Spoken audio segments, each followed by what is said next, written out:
Welcome back to Skill Savvy DIY. I'm Russ Jones, and today I'm taking a look at the Vevor 1" by 30" belt sander. This little dude is bad to the bone. I'm going to show you that right now. This is it right here, and I wish I had something to compare the size of it. I mean, it's small. It's just what I was needing. And man, this thing is perfect for my needs. It's a good size for a garage. You can store this thing anywhere, or it's got holes here in each corner, and you can actually bolt this to a bench wherever you want it permanently mounted. Now this is the control for it, and it too has a hole right up here that you can also mount this to a permanent place wherever you would want it. I'm not going to do that. I pull this thing out when I need it, and primarily what I got this for is sharpening tungsten for TIG welding. Now I will be using it for other things, and but today we're just going to talk about the machine itself and not my needs for it. But first I want to read you the specifications on this in case anybody is wondering. The motor is 120 volt, 550 watts at 60 hertz. Impressive motor on this thing. And I have yet to even come close to bogging this thing down. I don't know if it's got load sensing or not, but this is that's the best part of this, is this little motor here. And it will go all the way up. This is 200 RPM. Now I don't know if you can see this, but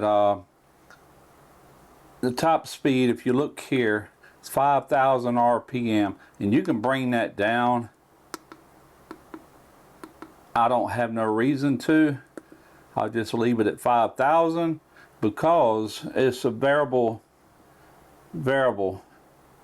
right here. I can go all the way from 200 to 5,000 RPM.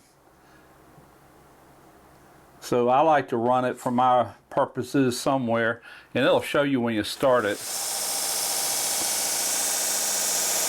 26. Let's bring it up to about something like that, 3,100, 20. It's on off, variable speed. Now I don't know, there's nothing in the book. That's the only problem with this. There's nothing in the book about this controller, but I watched some other videos and they showed pressing this button here in, and they could reverse the rotation of this. And right now I've got it, you know, the way I would like it, which is coming back to me, as you can see.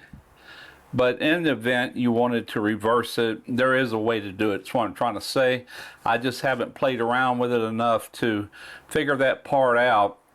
And in all honesty, I don't really need to. One cool feature about this is you can loosen this bolt up here, and this thing will flip on its side 90 degrees if you want to operate it in that position. There again, I don't really have no need to do that. But in the event you did flip it, this is your bench for this position. When this thing flips on its side, then this would go right here, and this one would come off, it would flip over. And I'm gonna show you that here in just a moment. But also, I've got it configured with this set of rollers here because I got a hard back in here. I'm hard up against this wheel, but you can remove this and just have this wheel here. Then you slide this thing out to tighten your belt. This is your tensioner right here, and I'll also configure that to where you can sit. I just briefly want to kind of walk through this thing and show you. But like I said, this thing, I primarily got it for sharpening tungsten, and I want you to see just how fast this thing can sharpen tungsten. That is I think 240 grit.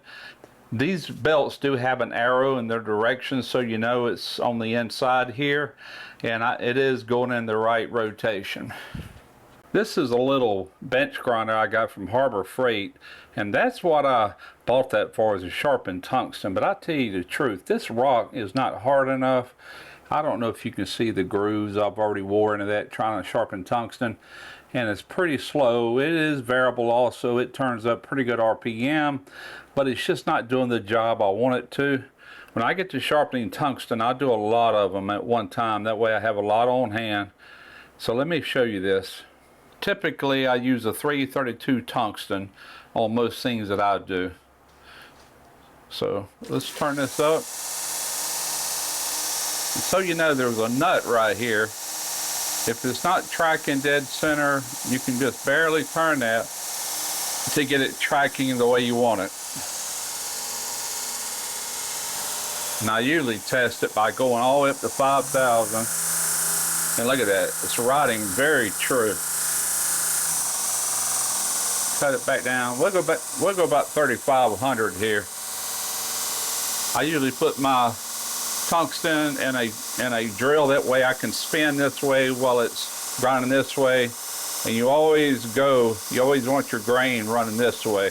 Now this is a really fine belt, and I try to use a fine belt when I'm doing tungsten to keep the grooves out of it. But here we go.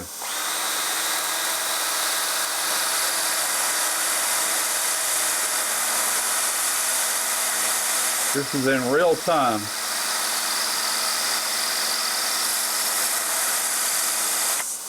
Just that fast, man. That thing has got a needle point on it. Just that fast. So that was my purpose for wanting this. Fantastic. It does a fantastic job. And as you can see, this thing looks used. That's because it is. The day I got it, I unboxed it. The second I took it out of the hands of the male person, brought it in here and started using it right away. I had to wipe it down just for this video, matter of fact. And if you're wondering how it arrived, the box came in perfect, and it was protected with this foam on the bottom and the top. Good job. So it took me about a minute, not even a minute, to loosen these two screws and flip this thing on its side. I changed out this bench. If you remember, that was when you have it in the up position. And this, you know, actually I can see where I would use this. Let me show you. Now I need to change this belt, or I would need to change it to a coarser grit, but all right, I've got some of these old rusted steel plates that I'm actually gonna, these are gonna be flanges for some wheels. I've got a table that I should have finished a year ago. I've just been putting it off, but this would be ideal for taking care of this rough looking edge that's been done with a burning torch. But something like this would be perfect. Now of course, if you mounted this, it would stay put. Now I don't have the right belt on there, but you can already see how it will start chewing into that. And so you know, this is a very common belt. This is a 1 inch by 30 inch, and you can find these all day long on like Amazon. Matter of fact, let me show you what I ordered. Now it came with 3 belts, 240 grit. This is a 180, and this is a 100. So this is actually what I need, this 100 for that plate I just had. That would work wonders on that. But I ordered this off of Amazon. Now they got a lot of different sets, but this is the proper size. I think that is aluminum oxide. Could be that zirconium, I think. But what I want to buy is the orange looking one, the ceramic. I hear those are really good and they hold up well. But for now, this will get me by. Primarily, I'll be using fine ones for like sharpening tungsten, so I'll make sure I have a lot of them on hand.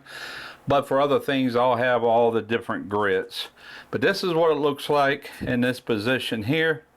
Now, I think this would be very handy for any kind of garage where you need to grind something down, but especially knife makers, you know. I think that'd benefit the most.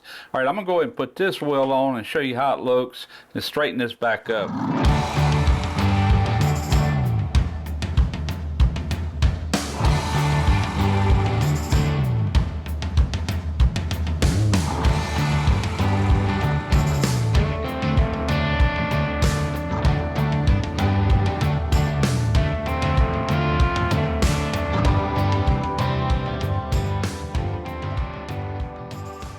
All right, let's turn it on. Let's turn it down some. Let's see how it's tracking.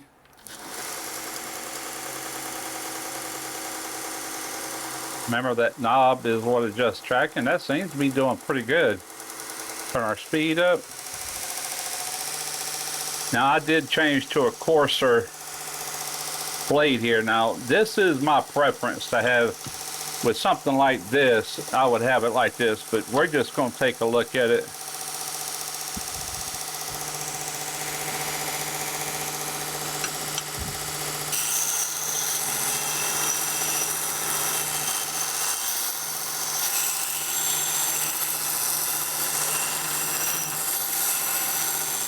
Much better grit, as you can see, but it would do better with this setup.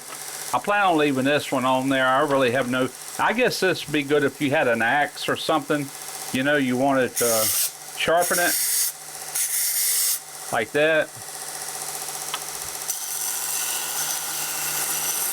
or a knife. But I think you get the picture. That's already chewing up that pretty well. A couple more strokes of that and I'll have it cleaned up. And like I said earlier, I've never even come close to bogging this thing down at all. Now I will change this out back to this finer one, and I will wear this thing out on tungsten before I actually change it out. And speaking of belts, this thing is so easy. Now some people take this off. There's just 2 Phillips head screws. You can loosen those, this pops right off, but I don't find it hard to change a blade. Just pull down. Did I say blade? I meant belt. But it's just that easy. It only takes a few seconds to change out a belt. Now I'm gonna go back on with this fine, and I would start here first, get it where I want it. I would put it across the back one here. Then I would just go forward all the way. And that's basically it. Let's track it. Right there. Looks good to me. This thing is sweet, man, I'm telling you. Let's turn it off. But this thing will definitely get used in this little garage here of mine. And like I said, primarily for tungsten, but of course I've got other projects going on, and I'll probably find myself using it a lot. But what I like about it, if you don't bolt it down, and this is a fixture table, I could actually take one of my clamps and just clamp it down when I use it. That way you wouldn't be walking side to side. But this way I can store it away when I'm not using it, you know, cluttering up, taking up extra space. So there you go, quick look at this Vevor 1" by 30" belt sander. Very handy little tool, and it's very well built. And I'm not quite sure the price. I think it's under $200. They change prices from time to time, so I'll just have a link in the description. You can check it out for yourself. I'm Russ Jones with Skill Savvy DIY.